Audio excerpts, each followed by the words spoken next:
If you rent your home, you probably already know this. Rents are up. Zillow.com reports that renters shelled out $441 billion last year, up an average of nearly 5% from 2013. San Francisco was hit hardest. Rents there rose 13.5%. That is a big jump. But as David Begnaud learned, one Bay Area entrepreneur has a small solution.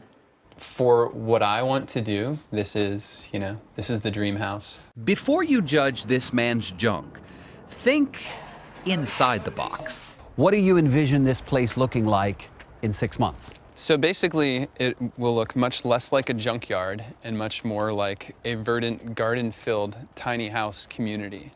And if this is a community, Luke Iseman is the leader, a 31-year-old entrepreneur and graduate of the Wharton School of Business, on a mission to change the way we live. I think we have an obligation to do interesting stuff that we can argue is changing the world, and to be public about it. His concept is called Box House. The idea?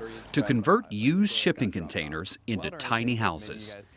It was born out of pure disgust because Iseman felt the rent was outrageous. He was living in San Francisco with his girlfriend, paying $3,500 a month for a 2-bedroom apartment. That was a year ago. Today, the average price of a 2-bedroom has jumped to $4,600. That is $1,100 more than New York City, making San Francisco the most expensive place to rent an apartment in the nation. So Iseman left there and headed for Oakland. Everybody agrees housing is broken. Everybody wants to live in awesome cities like Oakland. We need to come up with something else, and I'm happy to be one of the many failures along the way to figuring that out. He and 5 friends each put up $30,000 for a down payment on this property. It has a warehouse intended for a commercial kitchen and 2 bathrooms, plus 14 parking spaces. Each space has just enough room for a box house. The rent here, $600 a month. You can think of it as a really expensive parking space or a really cheap opportunity to invent your ideal house. Sean Kolk bought into the idea. He's rented a space, purchased a shipping container, and is creating his own version of the American dream. I don't want a house and a picket fence and a dog and 2.5 kids or whatever it is. I want the freedom to build things that I want to build. The first box house was built after Iseman bought a shipping container from the Port of Oakland for $2,300.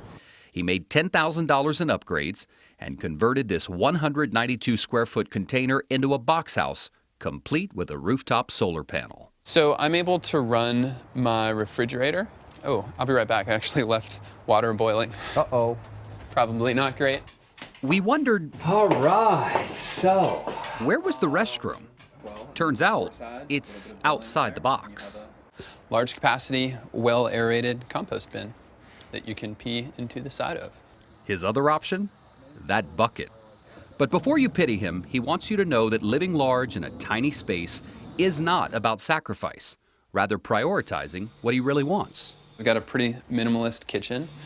My one pan that I use all the time, cast iron. Chest freezer that with Arduino, a little microcontroller, and like $30, I've converted into a refrigerator. Bed/standing desk during the day, dog area, clothes, working shower, hot and cold. His shower head is a garden hose nozzle. It's totally absurd, but this is really, in a lot of ways, a license for us to experiment. Iseman has been flooded with email inquiries since launching a website 2 months ago, soliciting input and selling box houses. As his business grows, the city of Oakland has some compliance questions.